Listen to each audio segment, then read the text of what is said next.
Assalamualaikum warahmatullahi wabarakatuh. Waalaikumsalam warahmatullahi wabarakatuh. Alhamdulillahilladzi arsala rasulahu bil huda wa dinil haq liyudhhirahu 'ala dini kulli walau karihal kafirun walau karihal musyrikun walau karihal munafiqun. Asyhadu an la ilaha illallah wa asyhadu anna Muhammadan 'abduhu wa rasuluh. La nabiyya ba'da amma ba'du. Selamat pagi teman-teman. Pagi. Ya di pagi yang cerah ini sama secerah ini. Semoga masa depan kita ya secerah ini.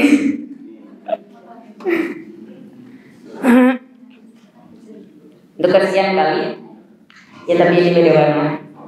Sebelumnya hijau, sekarang ini. Di sini saya duduk untuk menyelesaikan atau menanggungjawabkan apa yang telah saya kerjakan. Maksudnya apa yang telah saya perbuat gitu. Jadi untuk menunaikan tanggung jawab.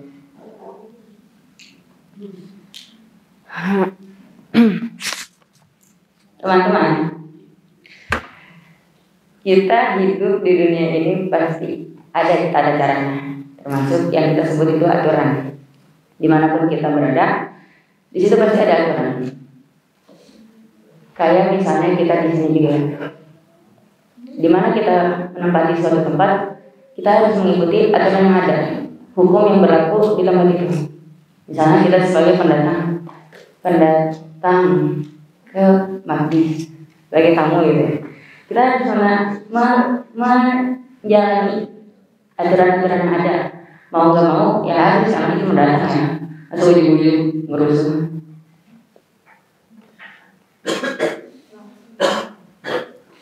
Apa yang diaturkan itu pasti baik. Ada di surat An-Nisa kaca ke-6 paling bawah.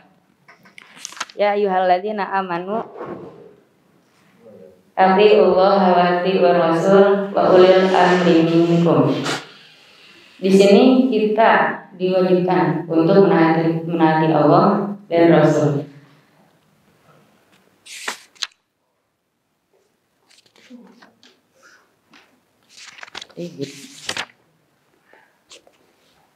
Kalau misalnya kata pakar para tafsir menerangkan bahwa apabila perintah taat kepada Allah dan Rasulnya digabung dengan menyebut hanya sekali perintah taat, ya misalnya atiullah wa atiur rasul, itu hal itu mengisyaratkan bahwa ketaatan yang dimaksud adalah ketaatan yang diperintahkan Allah Subhanahu wa taala, baik yang diperintahkannya secara langsung ataupun perintah yang dijelaskan oleh Rasul melalui hadis-hadisnya.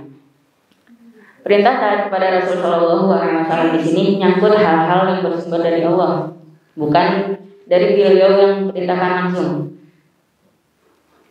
Kalau misalnya yang terpisah gini, yang qul atiullaha wa atiur rasul, itu ada hak kewajiban Allah untuk ditaati dan ada hak untuk Rasul untuk sunah-sunahnya yang kita kerjakan. Dalam di sini di ayat sini atiullaha wa atiur rasul wa ulil amri minkum, tapi di ulil amri minkum ini enggak ada atiullah, enggak ada surat taat. Tapi ini tuh dari dia memiliki wewenang hak untuk ditaati untuk beribadah kepada Allah.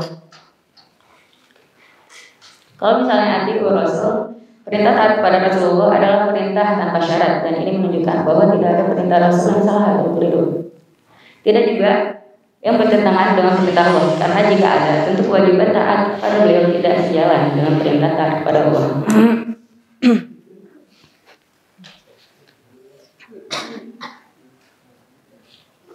Dalam ulil amri itu apa sih? Itu adalah orang-orang yang berwenang mengurus urusan kaum muslimin. Mereka adalah orang-orang yang diandalkan dalam menangani persoalan-persoalan kemasyarakatan. Siapa mereka? Ada 3 pendapat yang mengatakan bahwa mereka adalah penguasa atau pemerintah, misalnya yang politik lah. Terus pemisalan yang kedua adalah mengatakan mereka adalah ulama, dan pendapat ketiga menyatakan bahwa mereka adalah yang mewakili masyarakat dalam berbagai kelompok dan profesinya.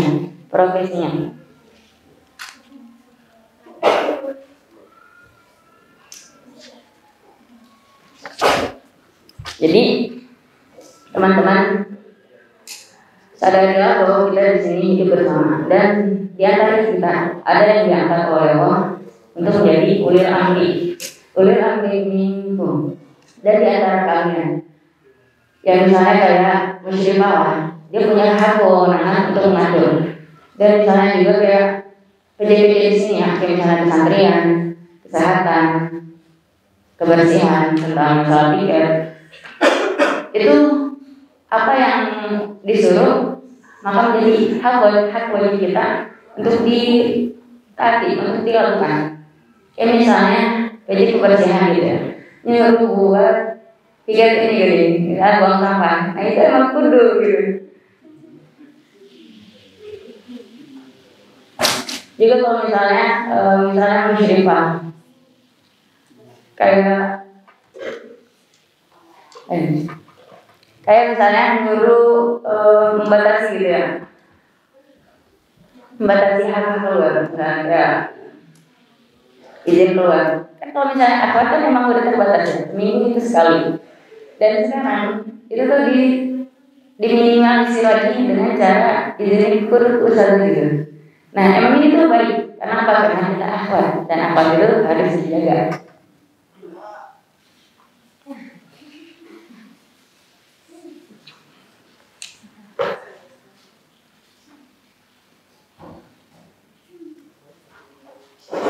Oleh amri ini kita wajib taati selama mereka tidak menyuruh kita untuk melakukan hal-hal yang dilarang Allah. Kayak misalnya disuruh Allah yang pokoknya melanggar syariat. Tetapi bila ketaatan kepada ulil amri tidak mengandung atau mengakibatkan kedurhakaan, mereka wajib ditaati. Maksudnya yang tidak mengandung mengakibatkan kedurhakaan, mereka wajib ditaati. Walaupun perintah tersebut tidak berkenan di hati yang diperintah.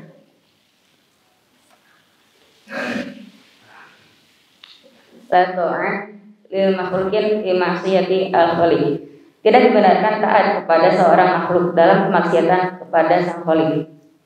Dan ada hadis Nabi bersabda, seorang muslim wajib memperkenankan dan taat menyangkut apa saja yang diperintahkan oleh ulil amri, suka atau tidak suka. Tetapi bila ia diperintahkan berbuat maksiat, ketika itu tidak boleh memperkenankan dan tidak pula taat. Kata Ustaz Saiful juga, yang paling saya ingat itu pas saya daurah banget, itu beliau bilang, dunia tanpa aturan itu kacau, dan manusia tanpa aturan juga kacau. Pas ada aturan aja masih kacau, gimana pas nggak ada? Aturan itu penting untuk membimbing kita, untuk kita tuh gimana sih hidup yang benar. Karena ibaratnya adalah seperti kita membuat garis. Kita akan membuat garis, dan penggaris itu kita butuhkan untuk apa? Untuk membuat garis yang lurus. Tanpa penggaris mungkin kita nggak bisa. Mungkin ada yang bisa, tapi harus dilatih. Jadi ibaratnya peraturan adalah penggaris itu untuk apa? Untuk kita bisa membuat garis yang lurus atau yang bagus.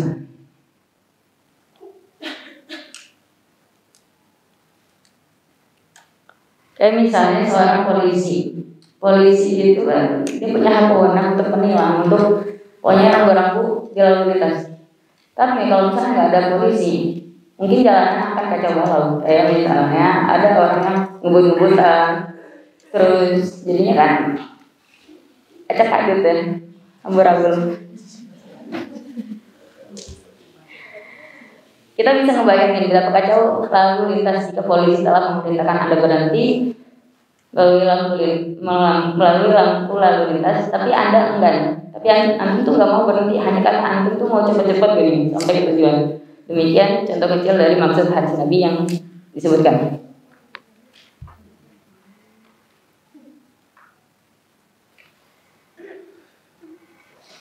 Kalau misalnya dulu saya Saya mikirnya gini. Kalau misalnya mau melanggar aturan, antum tuh harus siap buat menerima konsekuensinya. Kalau misalnya emang mau buat berani melanggar aturan, mau seenaknya, antum tuh harus berani lah ambil resiko apa yang antum ambil. Kayak misalnya nggak boleh ini tapi malah ini, ya antum harus berbuat gitu ya. Harus tanggung jawab nantinya. Dan itu sampai sekarang saya pegang. Kalau misalnya saya berani buat melanggar ini, saya juga harus berani buat ngambil resikonya. Malu gak?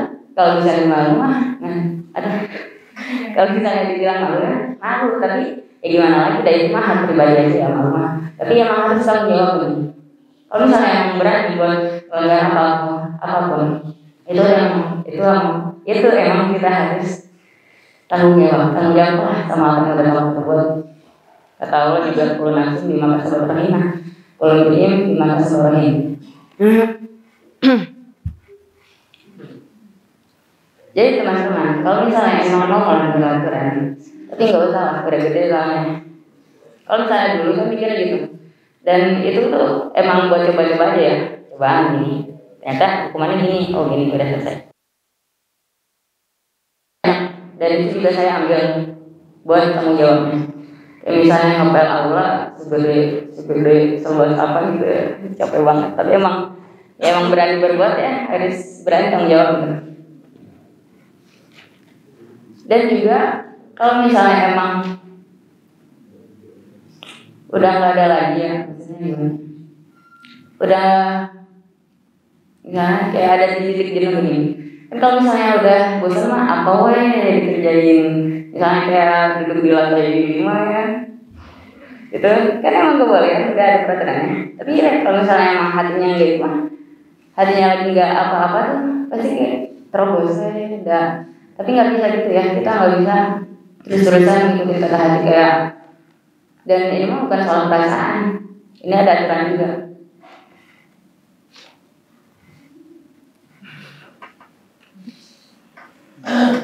Ya teman-teman, intinya mah teritilah aturan, karena aturan itu baik. Karena tanpa aturan juga kita terobos aja kan nggak baik juga ya. Kalau misalnya hukum-hukum pada manusia, ya bisa lah kita tanggung jawab, kita bisa ambil tanggung jawab ini disuruh kerjain ini, disuruh kerjain itu, kita bisa tanggung jawab. Tapi kalau misalnya untuk hukum-hukum Allah, kita nggak tanggung jawab gimana? Ini tuh kayak parah banget gitu. Kayak misalnya emang kita berbuat gini, kita tuh berbuat gini, misalnya dosa maksiat pada Allah, itu tuh jangan sampai kita toleransi pada dosa kecil ataupun dosa besar. Karena teman-teman, dosa kecil aja itu sisanya udah yang paling rendah ya. Yang paling rendah setahu ilmu saya, itu tuh kayak misalnya kita berdiri di batu bara yang panas banget, itu aja udah bisa ngebikin otak kita mendidih. Udah bisa bikin otak kita mendidih, apalagi dosa yang beratnya. Jadi teman-teman, jangan toleransi dengan dosa kecil. Maupun emang itu tuh senang sih kita begini kayak misalnya ya gibah ya kayak gitu, yang masih terus juga apalah hal-hal itu jangan toleransi, karena itu tuh hukum Allah, jadi memang harus taati. Kalau misalnya emang hukum manusia, ya emang bisa tanggung jawab, tapi buat hukum Allah siapa sih yang bisa tanggung jawab? Yang di neraka aja bilang mau balik ke dunia buat kebaikan Anda. Dan teman-teman, semangat buat para resmi untuk menyambut tahun baru. Di saat yang lainnya sibuk dengan kembang api, kita sibuk dengan apa lagi? Di saat yang lain bersenang-senang dalam hal-hal dunia, kita bersenang-senang dalam kenikmatan air. Semoga akhir tahun ini menjadi awal yang baik untuk besok kita. Semoga apa yang kita usahakan, apa yang kita telah perjuangkan, membawakan hasil yang baik di depan nanti. Terus semangat teman-teman, kita nggak pernah tahu apa yang ada di depan nanti. Apapun yang terjadi, tetap berjuang. Apapun yang terjadi, tetaplah hidup selagi masih dikasih nyawa.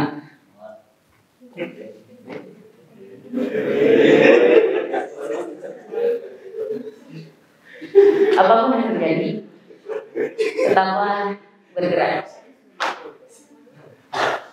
Karena teman-teman, kita sesungguhnya kita berada dalam pengawasannya. Kita berada dalam pengawasan Ilahi Rabbi, yang dimana pengawasan yang paling aman, dalam penjagaan yang paling aman. Fasbir bihukmi rabbika, dan bersabarlah kamu atas ketetapan Tuhanmu yang diberlakukan untuk kamu. Karena sesungguhnya apa? Fa innaka bi'ayunina, karena sesungguhnya kamu dalam pengawasan kami. Jadi gak usah khawatir teman-teman, gak usah sedih, gak usah galau. Ya emang itu manusiawi, tapi jangan berlarut-larut. Kenapa? Karena kita punya penjagaan yang lebih begini. Kayak misalnya, kamu tuh gak usah khawatir loh, kamu tuh berada dalam pengawasan kita. Jadi selalu kalau sekiranya cukup, saya minta maaf untuk semua kesalahan yang saya perbuat, maupun secara sadar atau tidak, maupun dalam berkata maupun dalam diamnya saya menyakiti. Saya minta maaf sedalam-dalamnya dan sebesar-besarnya. Semoga Allah saling melapangkan hati kita satu sama lain. Semoga tidak ada lagi gila di hati kita, dengki satu sama lain, karena kedengkian itu hanya akan merusak hidup kita dan merusak hati kita. Tetap semangat. Fafirul ilallah, kembalilah kepada Allah. Rabbana atina fid dunya hasanah wa fil akhirati hasanah. Rabbana afrigh 'alaina sabra wa tsabbit aqdamana wansurna 'alal qawmil kafirin.